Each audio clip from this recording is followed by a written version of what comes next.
there was an original music scene. When I was 16, 17, I remember playing the fast lane back in Asbury. Southside Johnny would be there, Bruce would be there, and all the Jersey guys that were around. Those were my heroes. I had this second cousin who owned a recording studio. I went there, and for 50 bucks a week wasn't enough. Just being in a room around people that were making records, you couldn't help but learn something. I wrote a song called Run Away, and I had what was slowly becoming a hit without a band. John's such a bass player. Tico, our drummer. Richie was the last guy to come on, and it was a magic combination. Ladies and gentlemen, here is Bon Jovi. We couldn't be categorized so easily because we weren't heavy metal and we weren't pop. But by the third record, the formula gelled.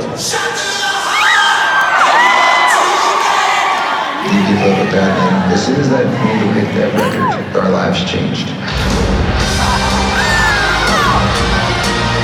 These guys that all grew up in a garage in New Jersey were now playing 50, 60,000 seat stadiums. Everybody has been in a situation in their life where they were Tommy and Gina, that they needed each other. That was the only thing that they had. But when you wrote those kind of songs and you added the big hook, it didn't sound like anything by anybody.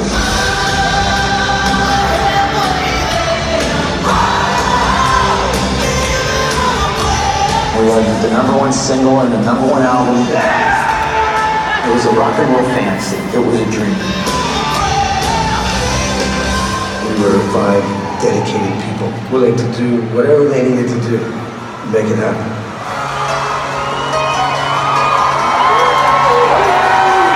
The songs are almost like screenplays in a way. I picture more of what I'm doing as like Clint Eastwood with a guitar.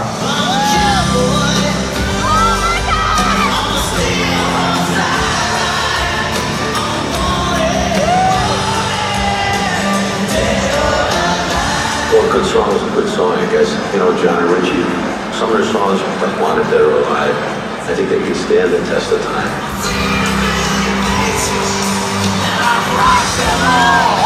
My relationship with our audience is a lot more important than my relationship with critics. I don't want to preach that this is such a terrible place. I'd rather have you say, I enjoyed that song, it made me smile.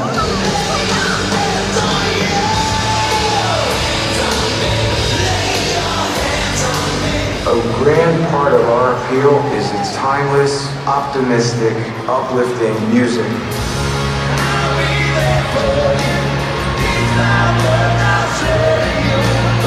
When you get on stage and you look across and everybody's there, you just go, this is like home. We've lived more of our lives together than we did apart.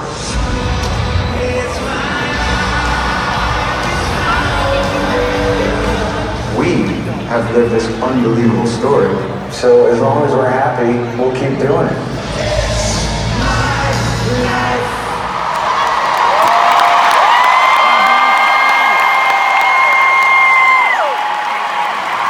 Please welcome the king of all media, Howard Stern.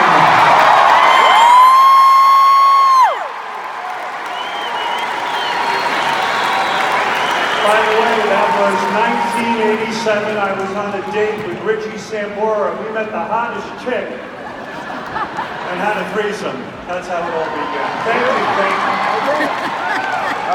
You know, I know exactly what you're saying. It sure looks like hell has frozen over.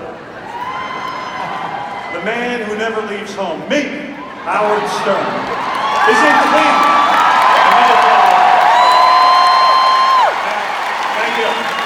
Now another sign of the zombie apocalypse, Jan Wenner finally let Bon Jovi into the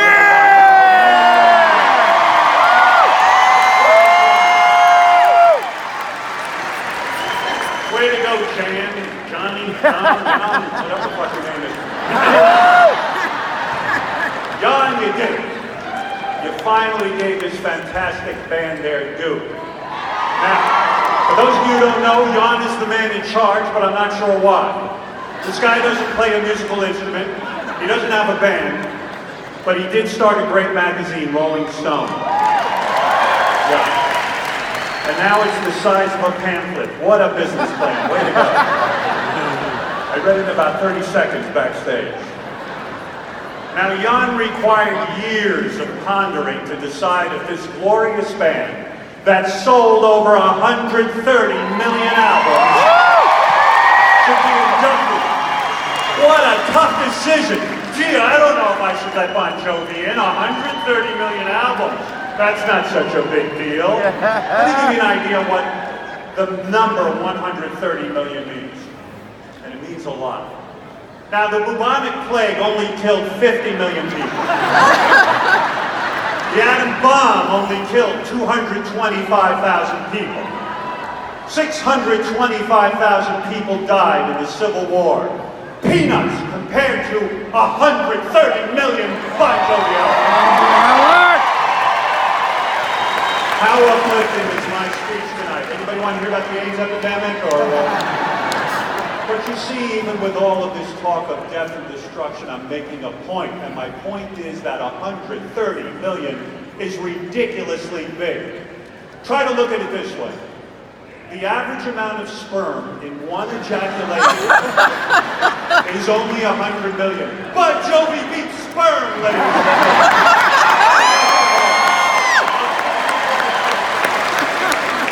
And you know, speaking of sperm, the band Queen sold 35 million records. Blondie sold 40 million records. And these guys got into the Hall of Fame, and they didn't have to wait. Jan knew what to do. Yeah, Howard! Leonard Cohen used to sit at home beating off at night thinking about selling 3 million albums, let alone 130 million. Now, I've only just started. Bon Jovi. My friends, these boys are deserving. They are finally getting their due, and it's about time. I gotta say, what an honor, the Rock and Roll Hall of Fame. What a place, I love it.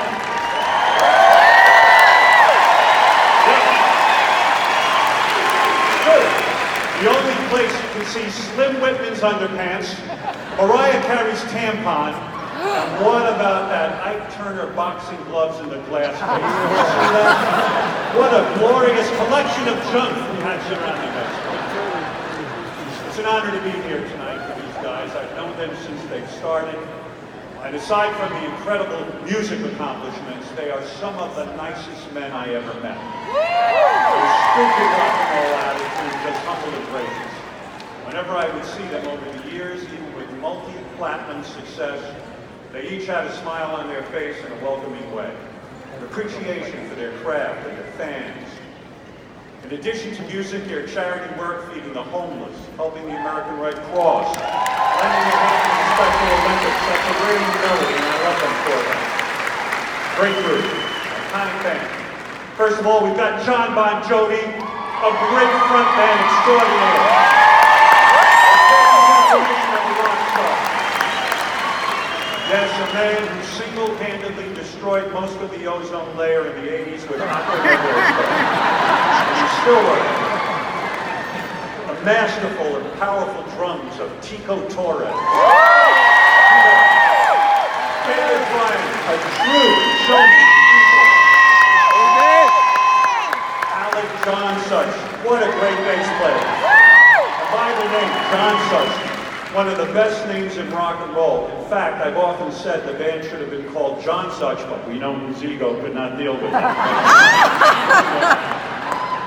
And of course, the extraordinary talents of their current bassist, the great Hugh McDonald, who was with John back to the days of Wonder. And last but not least, my friend Richie Sambora.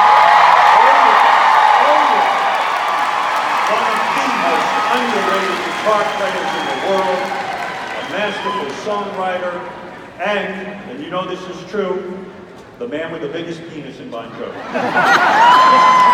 That boys had a measuring contest early on. Richie won, but I don't want to get into the anaconda penis discussion. This isn't the right time for that. We're going to be inducting Richie in the Penis Hall of Fame next week.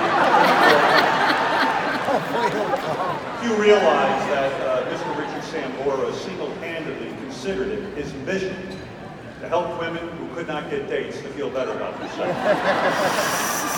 Over the years, he helped women like Heather Locklear, Cher, Denise Richards, and countless others.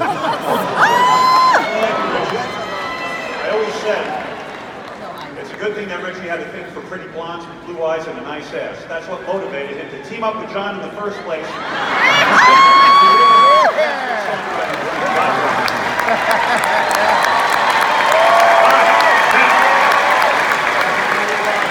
Let's get down to business.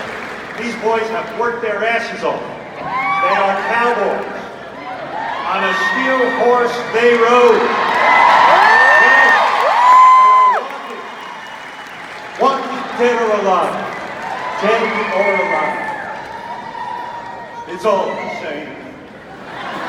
Only the men can change. It seems well wasted away. But no place where the faces are so cold.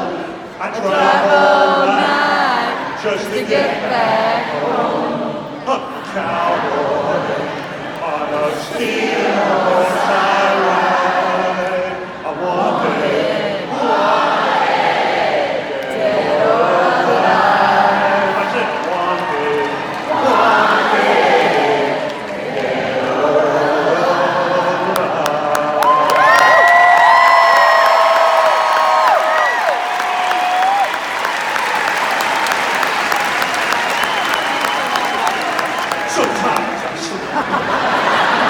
Sometimes it's not for days.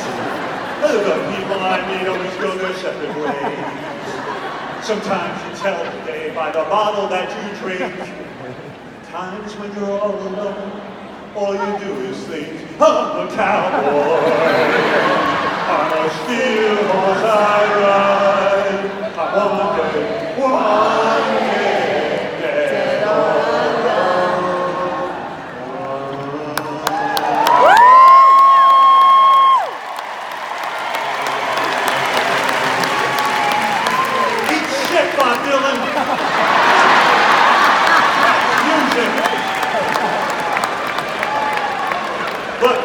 this is an honor long overdue.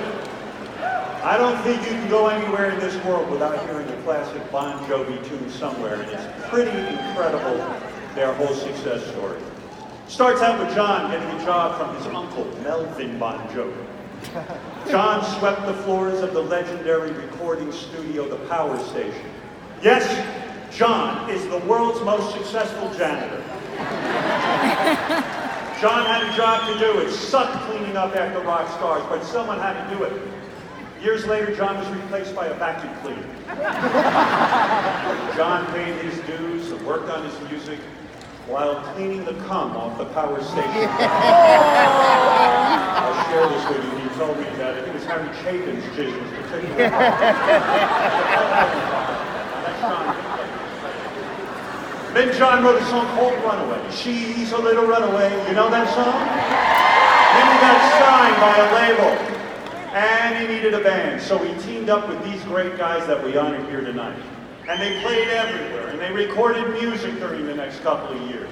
According to Richie Sambora, the band was virtually broke when they started recording the album 7800 Degrees Fahrenheit. They were living together in the same apartment in Philadelphia and sleeping on the floor when it was 12 degrees below zero outside. They only had John's hair and Chico's farts to keep them. That's what you do, baby. The band was struggling when they next released Slippery When Wet. Boys were opening for the band, 38 Special in Iowa when the album hit. Rapidly rose to the top of the Billboard charts and was the best-selling album of 1987. That's John's philosophy. Don't bore us into the chorus, work like a charm. Shot through the heart and you're to blame. Maybe you good love, bad man. Living on a prayer cane. Then Wanted, Dead or Alive burned up the charts and the hits kept coming.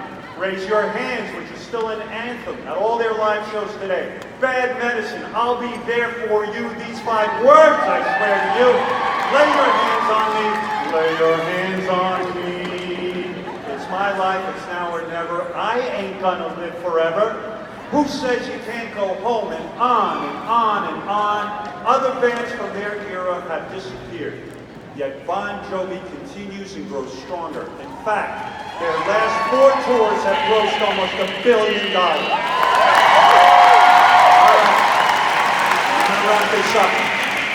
And if I can be emotional for a second, yes, rock and roll musicians and what they do are really important to me personally. I love all these bands being inducted tonight.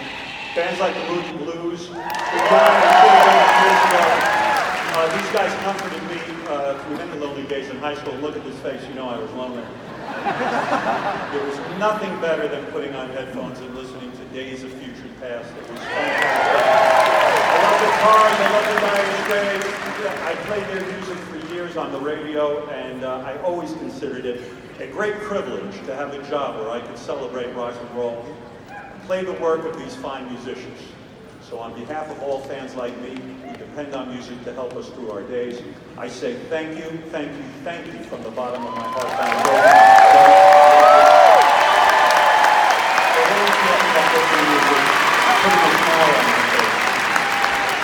I really feel blessed to know you and to have been given this honor of inducting you. And John, I'm glad you asked me to do this, even though I kvetch about it. I'm just glad you don't have to sit at home throwing darts at pictures of Jan Wenner anymore. It's over. It's over, Johnny. The dream has been realized. No, not the dream of owning a football team. That was ridiculous. Your poor wife, Dorothea, sweetest woman alive, she almost had a heart attack when she heard that the mansion in Jersey was being traded in for a condo in Buffalo. But I digress. I want to get back to the rock and roll. Yes, the dream has been realized. The dream I'm talking about is that this great band of brothers are finally joining their fellow musicians in the Rock and Roll Hall of Fame. 100 million fans can't be wrong, and I agree. They got to the chorus, they never bored us. I love these guys, and so do you. It's my honor to induct into the Rock and Roll Hall of Fame Hugh McDonald, Chico Torres, Sir Alec Johnson, David Bryan, Richie Sambora, and the one and only John Bon Jovi.